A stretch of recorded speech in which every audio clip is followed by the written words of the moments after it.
இருக்கிறதோ, வெயிலாக இருக்கும் போது அது உஷ்ணத்தை தணிக்கிறது, குளிராக இருக்கும் போது அது நம்முடைய குளிரை பாதுகாக்கிறது, நம்முடைய மானத்தை காக்கிறது, நமக்கு இஸ்ஸத்தை கண்ணியத்தை வழங்குகிறது. அதே போன்றுதான் கணவனும் மனைவியும் ஒருவருக்கொருவர் இஸ்ஸத்தோடும் கண்ணியத்தோடும் இந்த உலகத்திலே வாழ வேண்டும் என்பதுதான் அல்லாஹ்வுடைய கட்டளை.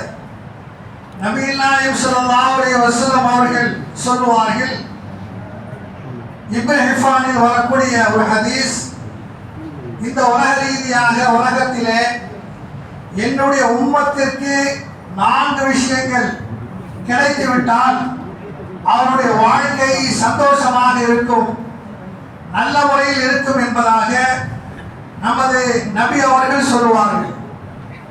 அதில் ஒன்று, அவர்களுக்கு விசாலமான நல்ல வீடு அமைவது. நல்ல வீடு என்னுடைய உம்மத்திற்கு யாராவது ஒருவருக்கு அமைந்திருக்குமேயானால் அவர் தன்னுடைய வாழ்க்கையில் அவர் சந்தோஷத்தை அடைவார். அதே போன்று இரண்டாவதாக நல்ல மனைவி. நல்ல மனைவியை யாருக்கு கிடைத்து விட்டதோ அவர்கள் இந்த உலகத்திலே சந்தோஷமாக தன்னுடைய வாழ்க்கையை அமைத்துக் கொள்வார்கள் என்று நபி அவர்கள் சொல்வார்கள். காரணம், வெளியில் சென்று வரக்கூடிய கணவன் வீட்டிற்கு வரும்போது அன்போடும் பாசத்தோடும் அரவணைத்து நல்ல அன்போடும் அவர்களிடத்திலே உரையாடும் போது கணவன் வெளியிலிருந்து வரக்கூடிய அந்த மனக்கசப்புகள், அந்த இடையூறுகள் எல்லாம் தவிர்த்து விடும். மூன்றாவதாக நபி அவர்கள் சொல்வார்கள், பக்கத்து வீட்டுக்காரர் நல்லவராக அமைய வேண்டும் என்பதாக நபி அவர்கள் சொல்வார்கள். இப்படி ஒரு மனிதனுக்கு 4 விஷயங்கள் நல்ல விதமாக அமைந்துவிட்டால் அவருடைய வாழ்க்கை சந்தோஷமாக இருக்கும், நல்ல முறையிலே அமைந்திருக்கும் என்பதை நபி அவர்கள் கோடிட்டு காட்டுவார்கள். இங்கே நமது மணலாக வீற்றிருக்கக்கூடிய எம் அபு ஃபாயிஸ் பிஏ அவர்கள் நமது நல்ல குடும்பத்தை சார்ந்தவர். நமது விருத்தாச்சலம் வட்டார ஜமாத் உலமா சபையினுடைய செயலாளராக செயலாற்றிக் கொண்டிருக்கக்கூடிய மௌலவி முகமது உஸ்மான் மன்பை அவர்களுடைய சகோதரரின் மகன். இரண்டாவதாக அரியலூர் மாவட்டம் ஜெயங்கொண்டத்திலே இமாமாக தலைமை இமாமாக பணியாற்றிக் கொண்டிருக்கக்கூடிய மௌலவி சைஃபுத்தீன் மன்பை அவர்களுடைய சகோதரியின் மகன். ஆக 2 உலமாக்களுடைய மிகவும் நெருங்கிய உறவுக்காரராக அபு ஃபாயிஸ் அவர்கள் திகழ்ந்து கொண்டிருக்கிறார்கள். அதே போன்று மானியமாரூர் இருக்கக்கூடிய முஜீபுர் ரஹ்மான் அவருடைய மகள் எம்ஆர் ஆயிஷா பானு தீஃபாம் அவர்களும் நல்ல குடும்பத்தில் பிறந்தவர்கள், நல்ல சாலியான பிள்ளை. அப்படிப்பட்ட உறவு உள்ளவர்கள் தங்களுடைய வாழ்க்கையை நல்ல முறையிலே அமைத்துக் கொள்வதன் மூலமாக அல்லாஹ் தஆலா இந்த உலகில் அவர்களுக்கு சிறப்பையும் நல்ல குழந்தை பேரையும் அல்லாஹ் வழங்குவான் என்பதில் கிஞ்சிற்றும் சந்தேகமில்லை. ஆகவே அப்படிப்பட்ட நல்ல மணமக்களை நபி அவர்கள் வாழ்த்தினார்களே, பாரக்கல்லாஹு லக வ பாரக அலைக வ ஜமா பைனகுமா ஃபீ கைர் என்ற துஆவோடு வாழ்த்துக்களோடு இந்த மணமக்களை வாழ்த்தி நிறைவு செய்கிறேன். அடுத்ததாக வட்டாரத்தினுடைய விருதாச்சலம் வட்டாரத்தினுடைய தலைவர் மௌலவி அப்துல் கனி இன்னாமி ஹஸ்ரத் அவர்கள் வாழ்த்துரை வழங்குவார்கள்.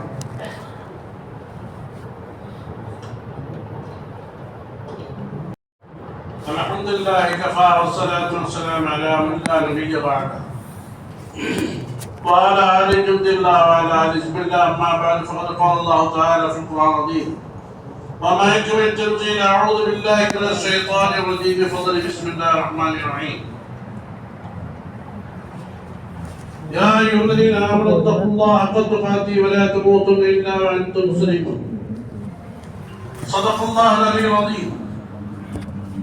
قال نبينا صلى الله عليه وسلم: تنكر أربعة تنكر المرأة لأربعين: لمالها ولحسبها ولدينها واغفر بذات الدين تربت يداك. وكما قال نبينا صلى الله عليه وسلم. எல்லா புகழும் புகழ்ச்சியும் வந்த இறைவன் ஒருவனுக்கே உரித்தாக.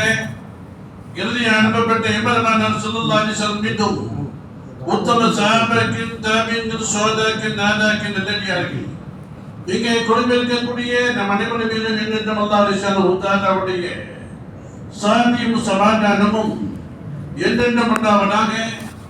இம்மஜ்லிஸில் வீற்றிருக்கக்கூடிய பள்ளியுடைய நிர்வாகிகள், உலமா பெருமக்கள், வாலிபர்கள், மற்ற நண்பர்கள், பெரியோர்கள் அனைவருக்கும் என் முதற்கண் சலாத்தினை தெரிவித்துக் கொள்கின்றேன். பதிலை எதிர்பார்த்தவராக. அஸ்ஸலாமு அலைக்கும் வரஹ்மத்துல்லாஹி தஆலா வ பரகாத்துஹு. அல்லாஹ் ஸுப்ஹானஹு வ தஆலா கிருபையிலே இது ஒரு புனிதமான ஒரு இடமாக இருந்து கொண்டிருக்கின்றது. ஒரு புனிதமான ஒரு மஜ்லிஸாக இருந்து கொண்டிருக்கிறது. எந்த ஒரு காரியத்தையும் பள்ளிவாசலை விட்டு செல்லக்கூடிய நேரத்திலே அதை மலக்குமார்களுடைய ஒரு சூழ்நிலைகள் ஏற்படுத்தி ஆயிரக்கணக்கான மலக்குமாருடைய துஆவும் கிடைக்கின்றது. சுன்னத்தான ஒரு கோலத்திலே, சுன்னத்தான ஒரு இடத்திலே, ஒரு சுன்னத்தான நிக்காவை செய்யக்கூடிய நேரத்திலே அல்லாஹ்வுடைய ரஹ்மத்தும் அல்லாஹ்வுடைய கிருபையும் நிச்சயமாக உண்டாகிறது என்பதில் எந்த சந்தேகம் கிடையாது. மற்ற இடங்களிலே திருமணம் நடத்துவதன் காரணமாக பலவிதமான அனாச்சாரங்கள், பலவிதமான சூழ்நிலைகள் ஏற்படுகின்றன. ஆயின் காரணமாக முதல்ல வாசித்த ஆயத்தில் சொல்லப்பட்டிருப்பதைப் போல யா அய்யுஹல்லதீன ஆமனு தக்குல்லாஹ ஹக்க துகாத்திஹி வலா தமூதுன்ன இல்லா வஅன்தும் முஸ்லிமூன். நீங்கள் முஸ்லிமாகவே வாழ்ந்து நீங்கள் முஸ்லிமாகவே வாழ்வீர்கள் என்பதாக ஒவ்வொரு நிக்காவிலையும் இந்த ஆயத்து ஓதப்படுகிறது. எல்லா நிக்காவிலையும் இந்த ஆயத்து விடாமல் ஓதப்படுகிறது. என்று சொன்னால் ஒரு மனிதன் வாழ்க்கையிலே வெற்றி பெற வேண்டும் என்று சொன்னால் வாழக்கூடிய நேரத்திலே கலிமாவுடைய வாழ்க்கையாக வாழ்ந்து, அல்லாஹ்வுக்கு பிரியமான வாழ்க்கையாக வாழ்ந்து, மன்னிக்கக்கூடிய நேரத்திலே லா இலாஹ இல்லல்லாஹ் என்று சொல்லக்கூடிய திரு கலிமாவோடு அவன் சந்தோஷமோடு மரணமடைவான் என்று சொன்னால் இந்த உலகத்திலேயும் வெற்றி பெற்று விட்டான், ஆகிரத்திலேயும் வெற்றி பெற்று விட்டான் என்பதற்கு இதுவே ஒரு அடையாளமாக இருக்கின்ற காரணத்தினாலே தான் ஒவ்வொரு திருமணத்திலையும் அந்த ஆயத்தை மக்களுக்கு மத்தியிலே ஞாபகப்படுத்தப்படுகிறது. அப்படிப்பட்ட நேரத்திலே இந்த மணமகனும் அல்லாஹ்வுக்கு பொருத்தமான வாழ்க்கையை வாழக்கூடியவர்களாக மணமகளும் இந்த உலகத்திலையும் ஆகிரத்திலையும் தீனிலையும் துன்யாவிலையும் அல்லாஹ்வுக்கு சந்தோஷமான வாழ்க்கையை வாழக்கூடியவர்களாக வாழ்க்கையவனாக இத்திருமண தம்பதிகளுக்கு அல்லாஹ் ஸுப்ஹானஹு வ தஆலா எல்லா விதமான கைர் நலவுகளை தந்துருவானாக. நாயகம் ஸல்லல்லாஹு அலைஹி வஸல்லம் அவர்கள் என்னென்ன கைர்கள் நலவுகளை கேட்டார்களோ அந்த கைர் நலவுகளை இந்த மணமகனுக்கும் அல்லாஹ் ஸுப்ஹானஹு வ தஆலா தந்துருவானாக. என்னென்ன தொந்தரவுகளை விட்டு அல்லாஹ் ஸுப்ஹானஹு வ தஆலா நாயகம் ஸல்லல்லாஹு அலைஹி வஸல்லம் துஆ கேட்டார்களோ, பாதுகாப்பு தேடினார்களோ அந்த பாதுகாப்பை இந்த தம்பதிகளுக்கு தந்துருவானாக. உலக மக்கள் அனைவரும் சாந்தி சமாதானத்தோடு வாழ்வதற்கு வல்லரஹ்மான் தௌஃபீக் செய்வானாக. இத்தருணத்திலே இந்த சபைக்கு வந்திருக்கக்கூடிய அனைவருக்கும் அல்லாஹ் ஸுப்ஹானஹு வ தஆலா நோயற்ற வாழ்க்கையை தந்துருவானாக, குறையற்ற செல்வத்தை தந்துருவானாக, நீண்ட ஆயுளை தந்துருவானாக, ஈமானோடு வாழ்ந்து ஈமானோடு மரணிக்கக்கூடிய பாக்கியத்தை தந்துருவானாக. ஐகால தொழுகை இமாம் ஜமாஅத்தோடு பேணி தொடரக்கூடிய வாய்ப்பை வல்லரஹ்மான் தந்துருவானாக என்பதாக துஆ செய்தவனாக சுற்றலை முடித்துக் கொள்கின்றேன். வாஹிர் தவானா அல்ஹம்துலில்லாஹி ரப்பில் ஆலமீன். அஸ்ஸலாமு அலைக்கும் வரஹ்மத்துல்லாஹி தஆலா வ பரகாத்துஹு.